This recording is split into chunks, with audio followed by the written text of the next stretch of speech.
So in this video, you'll learn how to factory reset your Huawei Band 10.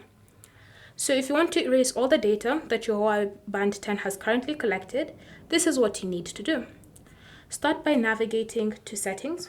So go to the apps drawer, look for settings, and then select it.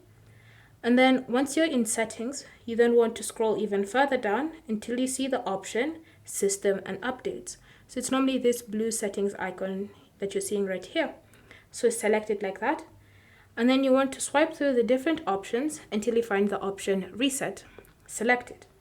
Confirm that you wish to reset your Band 10. Bear in mind that this will actually erase all the data. So if you're still fine with that, just tap on this tick mark and wait for the reset process to complete itself.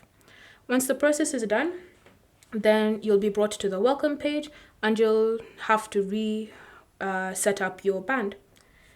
Thank you for watching. If you have any questions or comments, leave them down below and we'll get back to you.